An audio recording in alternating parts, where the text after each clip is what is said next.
Naxçıvan aeroportunda bu bilet almağa getmişdim. 2 gün qaldım orada. Baxdım ki, Levi adam gedir. Bizdən sonra gələn kiməsə rüşvət verdi, bizdən qabağa keçdi, getdi. Getdim polisə də yaxınlaşdım. Oranın aeroport agenti deyirlər. Agentə də yaxınlaşdım ki, siz nəyə baxırsınız? Bu niyə qarşısını almışsınız? Dedi, biz o şeyə baxmırıq. Telefon aldım alıma. Bütün hər yeri çəkdim. Dedim, ay Ceyhuncanlov, xəbərin yoxdur belə şeylərdən. Ondan sonra mənə apardılar içəri, təzyiq elədilər mənə. Baş leytenant Zeynallı Azər var. Mənə dedi, o videonu siləsən, sil buraxım sənə. Dedim, silməyəcəm. Mənə apardı, qoydu kletkaya. Kletkada ürək soymadı, gecə mənə apardı, qoydu Böyükdüzə. Bir gün qaldım Böyükdüzdə. Oradan məni gətirdilər gün ortadan sonra bir də kletkaya. Kletkadan çıxartdılar, məhkəməyə çıxartdılar məni.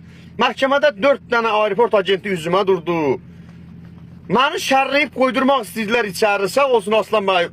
İmkan vermədi hakimimiz ki, baxdı ki, bunlar yalan danışır. Bunlar da dirəşib ki, bizə söyüş söyüb.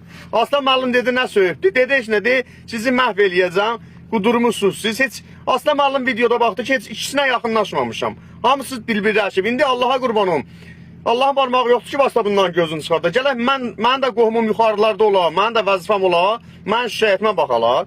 O baş leytenant Zeynallı Azər də uzaqlaşdırılmalıdır oradan. Əlbir işləyən adamlardır, bir-birinin təsibini bir-birinə vermirdilər. O aeroportun işçilərinə görə məni şərləyib qoyurdu içəri, səsimi də eşkənə çıxardanmadım.